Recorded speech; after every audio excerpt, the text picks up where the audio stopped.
Voice of America کے Washington studios میں آپ سب کو خوش آمدید. آپ دیکھ رہے ہیں پروگرام ویو 360 اور میں ہوں اسد اللہ خالد. آج یعنی پاکستان کے عام انتخابات سے صرف 8 دن پہلے سابق وزیر اعظم عمران خان کو مزید ایک عدالتی کیس میں 14 سال قید اور 10 سال کی نااہلی کی سزا سنائی گئی ہے. یہ سب ایک ایسے وقت میں ہو رہا ہے جب ماہرین اگلے انتخابات سے سیاسی استحکام آنے کی امید پر پہلے سے ہی شکوک و شبہات کا اظہار کر رہے ہیں. اور معاشی ماہرین کے مطابق پاکستان میں سیاسی عدم استحکام ملک کی معیشت کے لیے سب سے بڑا چیلنج ہے. بیشتر ماہرین متفق ہیں کہ انتخابات کے بعد آنے والی نئی حکومت کو فوری طور سے IMF پروگرام میں جانا ہوگا اور ساتھ ہی ساتھ دوست ممالک سے لیے گئے قرضوں کی ری شیڈیولنگ اور نئے قرضوں کے لیے بھی تگ و دو کرنا ہوگی. ملک میں معاشی اصلاحات لانا ہوں گی تاکہ ملک کو معاشی بحران سے نکالا جا سکے. آج کے پروگرام میں ہم بات کریں گے کہ 2024 کے عام انتخابات کے بعد ملک کی معیشت کی بہتری کے کتنے امکانات ہیں اور غربت، مہنگائی اور بے روزگاری سے پسے عوام انتخابات سے جو امیدیں لگائے بیٹھے ہیں وہ کہاں تک پوری ہوں گی. پاکستان میں آئندہ انتخابات کے بارے میں بہت سی خبریں اور ان پر تجزیے آپ ہماری ویب سائٹ urduvoa.com پر بھی پڑھ سکتے ہیں. سب سے پہلے جاننے کی کوشش کرتے ہیں کہ ملک کا نوجوان طبقہ ملک کی معیشت کے بارے میں کیا رائے رکھتا ہے اور ان کے خیال میں سب سے بڑے معاشی مسائل ہیں کیا. معیشت کی بات کی جائے تو اس وقت کوئی خاص اچھا حال نہیں ہے معیشت کا. جس طرح الیکشن قریب آ رہے ہیں تو آج کی خبر ہے کہ انڈوں کی بات کی جائے، مرغی کی بات کی جائے، گوشت کی بات کی جائے تو 76 سالہ ملک کی تاریخ میں بلند ترین سطح پر جو ہے یہ پہنچ گئی ہیں. ایک متوسط طبقہ جو ہے وہ ان چیزوں میں جو ہے وہ پس چکا ہے. اپنا بجٹ اگر وہ دیکھتا ہے تو اس کو اپنے مہینے کا ماہانہ بجٹ جو ہے وہ اپنے سالانہ ماہانہ تنخواہ کے حساب سے بہت مشکل ہو چکا ہے. اس کے لیے ایک چیلنجنگ یہ چیز ہے کہ وہ کس طرح بجٹ اپنا بنائے ان چیزوں کو مد نظر رکھتے ہوئے. اگر مہنگائی ہے بھی تو جو روزمرہ کی استعمال شدہ چیزیں اس میں کم سے کم ہمیں ریلیف ملنا چاہیے. جو سبزیوں کی قیمتیں ہیں، جو روزمرہ کی اشیاء ہیں جو کہ لوگ روزمرہ اپنی زندگی میں استعمال کرتے ہیں، ان کی جو پرائسز ہیں اس میں کم سے کم کمی ہونی چاہیے تاکہ جو ایک پاکستان کا آئی تھنک 60% ایسا طبقہ ہے جو مڈل کلاس ہے. مڈل کلاس بھی اب پرائز ہائیک اتنی زیادہ ہو گئی کہ مڈل کلاس بھی جو ہے وہ اب روزمرہ کی استعمال شدہ چیزوں کو افورڈ نہیں کر پا رہے ہیں. تو آپ سوچیں کہ جو لوور طبقہ ہے ان کی کیا حالات ہوں گے اس وقت ہمارے ملک میں. جس طرح کے ابھی معاشی حالات ہمارے چل رہے ہیں، میں تو یہی سوچ رہا ہوں کہ اسٹڈی کو کٹ آف کر کے میں کہیں ابراڈ چلا جاؤں، جا کے مزدوری کر کے اپنی فیملی کے کھانے پینے میں ان کی زندگی کی خوشحالی کے لیے میں کچھ کر سکوں.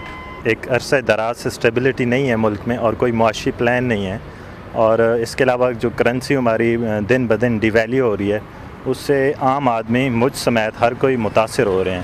اور اس کے علاوہ کوئی چیک اینڈ بیلنس بھی نہیں ہے کہ پرائسز جو ہے ہماری میونسپل اور مینجمنٹ جو ہے اس کو کنٹرول نہیں کرتی. تو دن بدن سبزیاں، عام استعمال کے جو چیزیں ہیں وہ ریٹ اتنے ان کے ڈفرینسز ہیں اور روز بڑھ رہے ہیں اور اس کا کوئی کنٹرول نہیں ہے، کوئی میکینزم نہیں ہے، کوئی اس کو چیک نہیں کر رہا اور نہ ہی اس کے اوپر کوئی سزائیں ہیں. کیا پاکستان کے نوجوان آنے والے انتخابات کے بارے میں پرجوش ہیں؟ کیا وہ اس بار ووٹ ڈالنے میں دلچسپی رکھتے ہیں؟ کیا انہیں لگتا ہے کہ نئے انتخابات آزادانہ اور شفاف ہوں گے؟ اگر انتخابات میں میڈلنگ ہوتی ہے تو کس ادارے کی طرف سے ہو سکتی ہے؟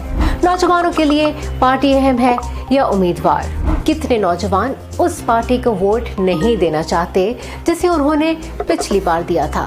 نوجوان اپنے ووٹ کے ذریعے کن مسائل کا حل چاہتے ہیں؟ نوجوانوں کو پاکستان کے کس ادارے پر سب سے زیادہ اعتماد ہے؟ ایسے ہی سوالوں کے جواب لے کر جلد آ رہا ہے وائس آف امریکہ کا یوتھ سروے، جو دے گا نئی معلومات اور کچھ ایسے سرپرائزز جو عام تاثر کو چیلنج کرتے ہیں. پاکستان کے سرکاری اعداد و شمار کے مطابق ملک میں مہنگائی 48 سالوں کی بلند ترین سطح پر ہے. ماہرین معاشیات کے مطابق گزشتہ ایک سال کے دوران IMF کے ساتھ طے شدہ شرائط کے نفاذ سے عوام کی مشکلات میں اضافہ ہوا ہے. پاکستان کی نگراں وزیر خزانہ شمشاد اختر نے ملک کے 5 اہم شعبوں کی جانب توجہ دلائی ہے جو ملکی معیشت کے لیے خطرات کا باعث ہیں. سب سے پہلے پاکستان کی آمدن اور اخراجات میں فرق اور غیر پیداواری اخراجات کے باعث ناقص مالیاتی پالیسی. دوسرا، مالیاتی عدم استحکام کی وجہ سے حکومت کا قرضوں پر بڑھتا ہوا انحصار. تیسرا، گلوبل وارمنگ کی وجہ سے ملک میں آنے والی شدید ماحولیاتی تبدیلیاں. چوتھا، معیشت کے بنیادی ڈھانچے میں جدت اور تنوع کی کمی. اور پانچواں، پاکستان کی معیشت کو باقی دنیا سے مربوط کرنے میں ناکامی. سب سے بڑے معاشی چیلنجز ہیں. پاکستان میں 8 فروری کو ہونے والے عام انتخابات میں ملک کی تقریباً سبھی چھوٹی اور بڑی سیاسی جماعتیں اپنے منشور عوام کے سامنے لے آئی ہیں۔ کروڑوں نوکریاں، مفت میڈیکل کی سہولتیں، بجلی، لاکھوں گھروں کی تعمیر، مہنگائی میں کمی اور گروتھ ریٹ کو 6% تک بڑھانے کے دعوے کیے گئے ہیں۔ مگر ماہرین سمجھتے ہیں کہ ملکی معیشت کے حالات کو دیکھتے ہوئے سیاسی جماعتوں کی طرف سے کیے گئے اکثر معاشی وعدے پورے ہونے کی امید نظر نہیں آتی۔ وائس آف امریکہ کے نظر الاسلام نے پاکستان کی 3 سرکردہ سیاسی جماعتوں کے نمائندگان سے یہ جاننے کی کوشش کی کہ وہ اپنے منشور پر کیسے عمل کرائیں گے۔ 8 فروری کو ہونے والے عام انتخابات کے لیے ملک کی تینوں بڑی سیاسی جماعتوں پاکستان پیپلز پارٹی، پاکستان مسلم لیگ نواز اور پاکستان تحریک انصاف نے انتخابی مہم شروع کرنے کے ساتھ ساتھ اپنے انتخابی منشور کا بھی اعلان کر دیا ہے۔ تینوں جماعتوں کے پیش کردہ منشور میں عوام کا ووٹ اور حمایت حاصل کرنے کے لیے ملک کی معیشت کو پٹری پر لانے، مہنگائی ختم کر کے غربت میں کمی، لاکھوں لوگوں کو روزگار دینے، مفت علاج اور لوڈ شیڈنگ سے نجات دلانے سمیت بڑے دعوے کر رکھے ہیں۔ جاننے کی کوشش کرتے ہیں کہ کس حد تک سیاسی جماعتیں عوام سے کیے گئے وعدوں اور دعووں پر عمل درآمد کر پائیں گی۔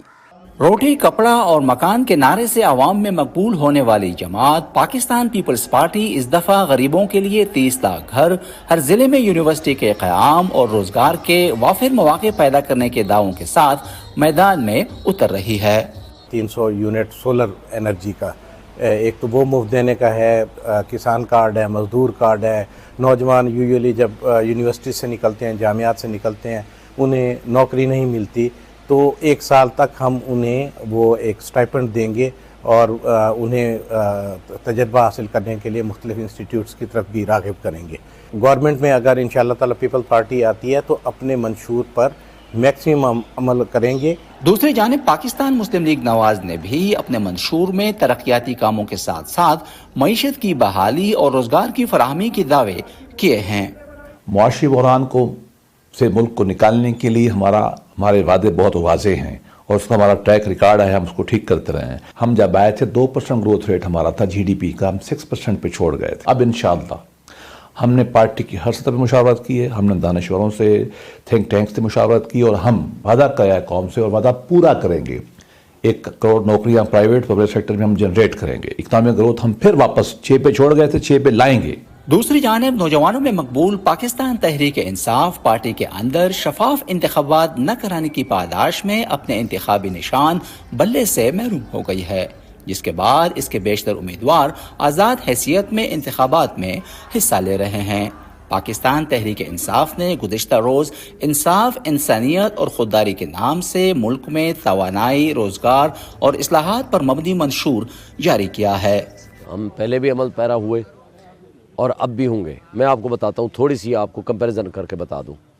پی ٹی آئی کے زمانے میں 2 سال کرونا کے گزرے، پوری دنیا کی اکانومی تباہ ہو گئی تھی، لیکن جس وقت عمران خان کو نکالا گیا 6.2% جی ڈی پی تھی، ٹھیک ہے؟ یہ تو ان کے اعداد و شمار ہے، 6.1% کچھ کہتے ہیں، کچھ 6.2% کہتے ہیں۔ یہ اکانومی تھی اور آج مائنس پہ چلی گئی ہے تقریباً۔ یہ انشاءاللہ پوری طرح عمل پیرا بھی ہوں گے اور اگر کوئی غلطیاں ہم سے ماضی میں ہوئی ہیں ان کو نہیں دہرائیں گے۔ تاہم ماہرین کا کہنا ہے کہ اکثر سیاسی جماعتیں عوام سے ووٹ لینے کی خاطر جو وعدے اور اعلانات کرتی ہیں ان کا زمینی حقائق سے کوئی تعلق نہیں ہوتا۔ مجھے کسی بھی منشور میں ابھی تک کوئی ایکشن پلان نظر نہیں آیا کہ ہم آئی ایم ایف کے پاس کب جائیں گے، کیسے جائیں گے، ہم ڈیٹ کو کیسے مینیج کر رہے ہوں گے، اور اگر ہم آئی ایم ایف کے پاس جاتے ہیں تو ہم انفلیشن کو کم کیسے کر رہے ہوں گے یا گروتھ کو کیسے بڑھا رہے ہوں گے۔ اگر آپ آئی ایم ایف کے ایسٹیمیٹس دیکھیں تو وہ بالکل اپوزٹ ہیں جو گروتھ ٹارگٹس ہماری پولیٹیکل پارٹیز رکھ رہی ہیں۔ اسی طرح جو بجلی کے مفت دینے کے جو دعوے ہیں وہ ظاہر نہیں کر پائیں گے اگر ہم آئی ایم ایف پروگرام میں جاتے ہیں۔ تو ان سب چیزوں کو ملا کے اگر پڑھیں تو مجھے لگتا ہے کہ جو بہت زیادہ حد تک جو منشور ہیں، شاید کچھ چیزیں قابل عمل بھی ہوں، لیکن بہت حد تک ابھی کی حد تک وہ کو قابل عمل نہیں لگتی۔ وائس آف امریکہ سے بات کرنے والے سیاسی اور معاشی ماہرین اس رائے کا اظہار کر چکے ہیں کہ پاکستان کے موجودہ حالات کو مد نظر رکھتے ہوئے ملک کے معاشی حالات میں کوئی بڑی تبدیلی لانا ایک چیلنج سے کم نہ ہوگا۔ نظر الاسلام، وائس آف امریکہ، اسلام آباد۔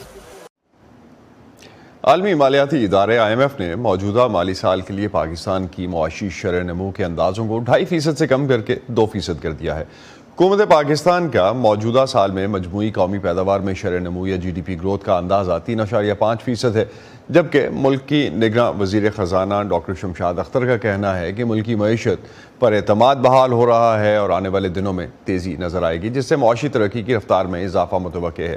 جبکہ گزشتہ چند ہفتوں سے پاکستان کے ریونیو سسٹم میں تبدیلیوں سے متعلق بھی ملک کے اندر ایک بحث جاری ہے۔ اس پر کیا ڈیولپمنٹس ہیں، بات کرتے ہیں وائس آف امریکہ کے محمد ثاقب سے۔ ثاقب، کیا تبدیل ہونے جا رہا ہے نئے ٹیکس پروپوزلز میں؟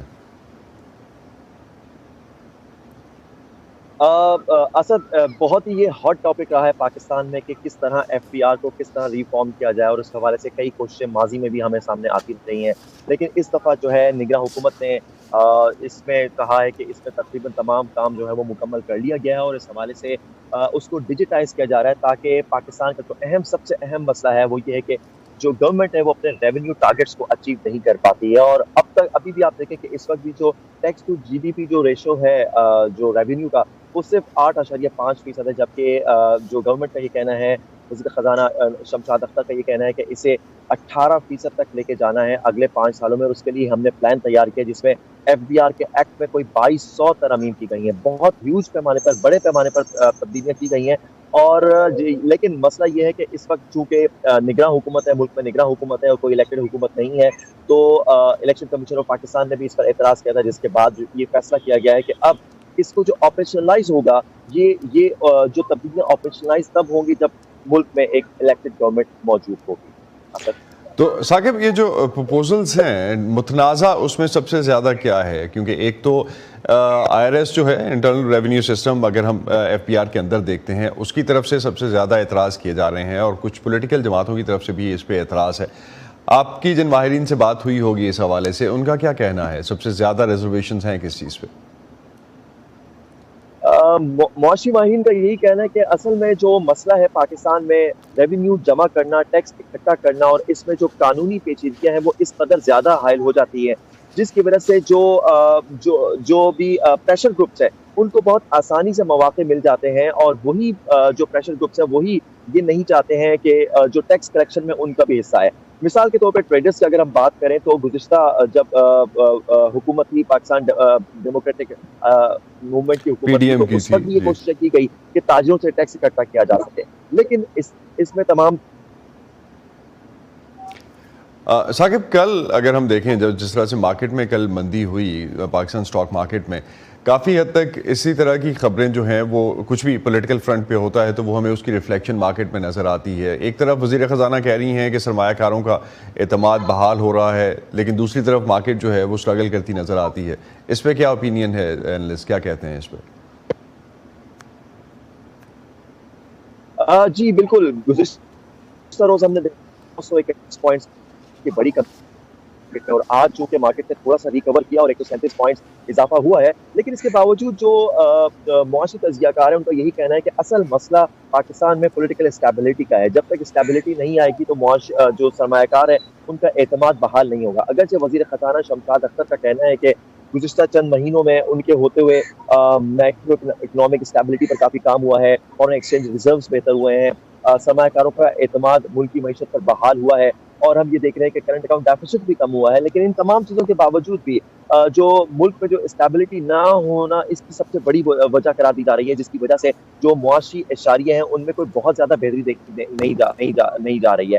اور اسی طرح ہم نے دیکھا کہ جو اسٹیٹ بینک آف پاکستان نے اسی ہفتے جو شرح سود ہے وہ 22% پر اس کو مستقل ان چینج رہنے کا فیصلہ کیا ہے، اور اس کی بنیادی وجہ یہی بتائی جا رہی ہے کہ چونکہ ملک میں ملک میں مہنگائی کی جو اگر فوڈ انفلیشن کی بات کی جائے تو کسی حد تک اس میں ٹھہراؤ دیکھنے میں آیا ہے، لیکن دوسری جانب جو انرجی پرائسز ہیں وہ مسلسل بڑھ رہی ہیں، گیس پرائسز مسلسل بڑھائی گئی ہیں، جس کی وجہ سے جو دسمبر کے اشاریے وہ بتا رہے ہیں کہ جو مہنگائی ہے وہ 29% سے بھی ابو رہی ہے، اور اب جب چونکہ جنوری کا مہینہ ختم ہو رہا ہے اور نئے آداب آ رہے ہیں تو یہ اندازہ لگایا جا سکے گا کہ کس طرح کی صورتحال اس وقت بھی ڈیولپ، لیکن اس وقت بھی اسٹیٹ بینک آف پاکستان کو کوئی وہ ایونیوز نظر نہیں آ رہے ہیں جس کی وجہ سے وہ جو شرح سود ہے اس میں کمی لا سکے۔ سو دیکھتے ہیں کہ کس طرح سے اسٹیٹ بینک جو ہے آنورڈز اس پالیسی کو لے کے چلتا ہے جو کہ ہائی انٹرسٹ ریٹس کی ہے۔ بہت شکریہ محمد ثاقب، آپ ہمیں اپڈیٹ کر رہے تھے کراچی سے، اور اس وقت خاص طور پہ جو سچویشن معیشت کے حوالے سے ہے اس پہ آپ ہم سے بات کر رہے تھے۔ پاکستان میں الیکشنز کے بعد بننے والی حکومت کے لیے سب سے بڑا معاشی چیلنج کیا ہوگا اور اس سے نمٹنے کے لیے کیا اقدامات کرنے ہوں گے، اس بارے میں میری بات ہوئی IMF کے سابق ڈپٹی ڈائریکٹر ڈاکٹر عاصم حسین سے۔ حکومت جو بھی آئی، میرے خیال سے جو سب سے بڑا چیلنج ہے وہ آج کا چیلنج نہیں ہے، وہ پچھلے 50-70 سال سے وہ چیلنج ہے، 75 سال سے آزادی کے وقت سے، وہ ہے بنیادی طور پہ جو چیلنج ہے پاکستان میں، پاکستان کی آبادی کو، پاکستان کی قوم کو ترقی پہنچانا، لوگوں کے حالات بہتر کرنے، لوگوں کو خوشحال بنانا۔ یہ پچھلے 70 سال سے 75 سال سے ہم لوگ نہیں کر پائے ہیں۔ جو ممالک ہمارے پیچھے تھے وہ ہم سے آگے نکل گئے ہیں، اور ان کی مثال ہمارے برابر ہی میں ہے۔ انڈیا، بنگلہ دیش، سری لنکا، اب 1970 میں، اب سے صرف 50 سال پہلے یہ سب ممالک ہم سے پیچھے تھے۔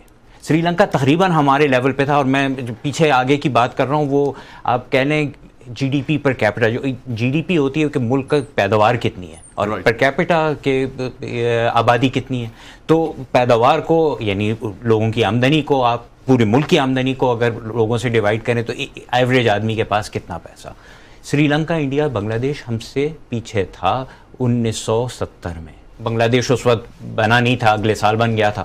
تو آج یہ سب ممالک ہم سے آگے ہیں۔ سری لنکا کی آمدنی فی شخص جی ڈی پی پر کیپٹا ہم سے تگنی ہو گئی تھی کووڈ سے پہلے، اور انڈیا اور بنگلہ دیش ہم سے 1.5 گنا تھے۔ یہ معاملہ جو ہے نا، یہ ہے بنیادی چیلنج، اور یہ اس کو کہتے ہیں ترقی۔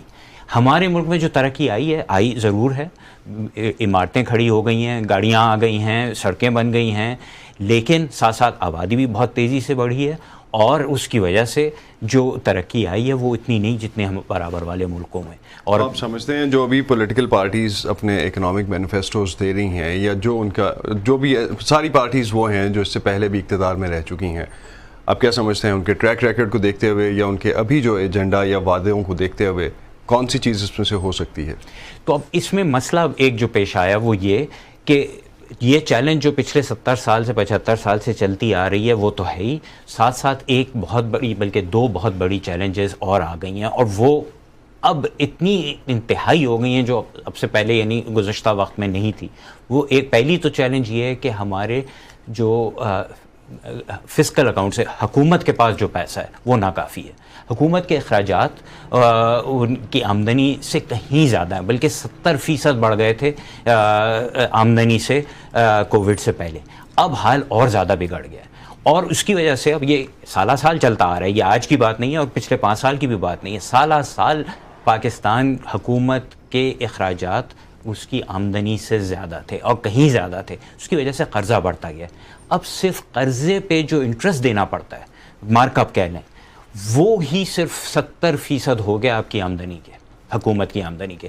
اب اگر آپ نے 70% اس پہ لگا دیا تو کھائیں گے پیئیں گے ملک کو کہاں سے آپ ترقی پہنچائیں گے؟ تو ڈاکٹر شمشاد نے بھی اسی کو ریفر کرتے ہوئے شاید جو 5 انہوں نے میجر چیلنجز کا ذکر کیا تھا، اس میں انہوں نے کہا کہ پاکستان کے جو خرچے ہیں وہ آف کورس بہت زیادہ ہیں، اور ان پروڈکٹیو جو خرچے ہیں، غیر پیداواری اخراجات ہیں، اور اس کے ساتھ ساتھ ریونیو گیپس ہیں، پیسے جو کلیکٹ ہوتے ہیں وہ بہت کم ہیں۔ لیکن پاکستان کی معیشت میں جس طرح کا ٹیکسیشن سسٹم ہے، اس میں ریونیو کیسے بڑھے گا اور کہاں سے بڑھائیں گے آپ؟ آلریڈی امپیکٹ تو سارے کا سارا مڈل کلاس اور لوور مڈل کلاس پہ جاتا ہے اس کا۔ یہ بڑا اہم سوال ہے۔ اچھا، پہلی چیز تو یہ دیکھنی ہے کہ ہمارے ہاں ریونیو جو ہے 10 سے لے کر 12% پوری اکانومی کے نسبت ہے۔ یہ اگر آپ باقی دنیا کو دیکھیں، یہ کم ترینوں میں شامل ہے پاکستان۔ تو ایک وجہ، اور دوسری جو بڑی دلچسپ بات ہے کہ ہمارے ہاں جو یہ ریونیو کی، انکم کی جو فیصد جو صرف انٹرسٹ پہ اب جائے گی 70%، یہی بھی دنیا میں تقریباً بلند ترین ہو گیا۔ کووڈ سے پہلے میرے خیال سے میں نے خود یہ دیکھا تھا کہ پوری دنیا میں 5 ممالک تھے جن کی interest to G D P کا لیول 40 کو ایکسیڈ کرتا تھا، اس میں پاکستان ایک تھا۔ باقی کون تھے؟ سری لنکا، لبنان، مصر اور گھانا۔ یہ سب انتہائی مشکل حالات میں پہنچ گئے ہیں، اور پاکستان بھی انتہائی مشکل حالت میں پہنچ گیا ہے۔ ان میں سے 3 ممالک کا تو آلریڈی ڈیٹ کا ڈیفالٹ ہو چکا ہے یا ریسٹرکچرنگ میں جا چکا ہے۔ تو کمپنی اچھی نہیں ہے، اور اس کو سنبھالنے کے لیے دو چیزیں کرنی پڑیں گی. ایک تو یہ کہ ریونیو بڑھانا پڑے گا, اور ابھی آپ کے سوال پہ میں آتا ہوں کہ کہاں سے بڑھے گا, اور دوسری طرف یہ ہے کہ اخراجات بھی قابو میں لانے پڑیں گے. اب اخراجات ایکچولی پاکستان کے اتنے زیادہ نہیں ہیں اگر آپ باقی حکومتوں کے مقابلے میں دیکھیں, لیکن آمدنی کو بھی دیکھتے ہوئے پاکستان کے بہت زیادہ ہیں. تو اور اخراجات بھی جو جہاں جا رہے ہیں اس پہ بھی بات کریں گے, لیکن کہاں سے ریونیو بڑھایا جائے. تو پاکستان میں بتیرے ایسے سیکٹرز ہیں جہاں ٹیکسیشن نہ ہونے کے برابر ہے. مثال کے طور پہ ایگریکلچر, مثال کے طور پہ ریٹیل, مثال کے طور پہ کنسٹرکشن. تو یہ میرے خیال سے اگر ان سیکٹرز کو شامل کیا جائے تو آدھی سے زیادہ اکانومی کور ہو جاتی ہے. تو اگر آپ ان کو بالکل ہی نہیں ٹیکس کر رہے, باقی اکانومی کو آپ کر رہے ہیں, تو ظاہری بات ہے آپ ریونیو نہیں ریز کر سکیں گے. تو خرچے کہاں سے کم ہو سکتے ہیں؟ خرچے میرے خیال سے کم کرنے کی گنجائش بڑی لمیٹڈ ہے.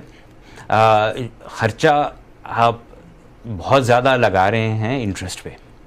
اگر آپ ڈیٹ کسی طرح کم کر سکیں تو اس سے آپ کی سیونگ ہوگی. آئی ایم ایف کے ساتھ اگلا پروگرام جو کہ سائن ہونے کی بات ہو رہی ہے, جو کہ ہر ایک ہی پریڈکٹ کر رہا ہے کہ رائٹ آفٹر دا الیکشنز نئی گورنمنٹ جو بھی بنے گی وہ آئی ایم ایف کے نئے پروگرام میں جائے گی.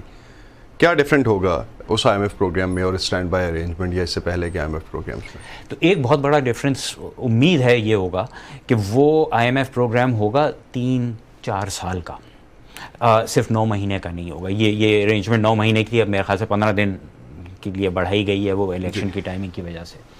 تو 4 سال کے پروگرام کا مطلب یہ ہے کہ اگر آپ یہ بائی لیٹرل اور ملٹی لیٹرل کریڈیٹرز کو آپ یہ ایک کہہ لیں چھتری آئی ایم ایف پروگرام کی دکھا سکتے ہیں کہ ہم اس پہ عمل کریں گے اگلے 4 سال کے لیے, اور ہم اس کے تحت یہ چیزیں اپنے ریونیوز یہاں سے بڑھائیں گے اور یہاں اخراجات پہ تھوڑا قابو میں لائیں گے. تو جو بائی لیٹرل آپ کے اور ملٹی لیٹرل کریڈیٹرز ہیں انہیں تھوڑا سا بھروسہ ہوگا کہ ہاں واقعی اس پہ عمل کیا جائے گا, اور آئی ایم ایف ان پہ چیکنگ کر رہا ہے ہر 4 مہینے بعد, 3 مہینے بعد, 6 مہینے بعد, جتنا بھی ان کے وہ وقفے پہ کریں گے, اور دیکھ رہے ہیں کہ اس پہ عمل ہو رہا ہے, اور اس کے تحت وہ آپ کو پھر اپنے بھی جو قرضے دیے ہوئے ہیں اس کو ایکسٹینڈ کر دیں گے. امید تو یہی کی جا سکتی ہے. آئی ایم ایف نے پاکستان کو کوئی 23 پروگرامز دیے ہیں اب تک. جی 23 پروگرامز کسی آئی ایم ایف کا فیلئر نہیں ہے؟ یہ 23 پروگرام ایک ملک کو دیں اور وہ ابھی تک دوبارہ سے آئی ایم ایف کے پروگرامز میں ہی جا رہا ہو. تو ہاں آئی ایم ایف کا میرے خیال سے اس میں آئی ایم ایف کو بھی قصوروار ٹھہرایا جا سکتا ہے. کچھ اس کی انالوجی جو میں پیش کرنا چاہوں گا وہ یہ ہے کہ ڈاکٹر اور مریض کی ہے. اب میرا ڈاکٹر مجھے ہر سال کہتا ہے کہ آپ ایکسرسائز کم کر رہے ہیں, کھانے پینے پہ آپ نے کچھ قابو نہیں رکھا ہوا, تو آپ کے جو نمبرز ہیں کولیسٹرول وغیرہ کے وہ اچھے نہیں آ رہے.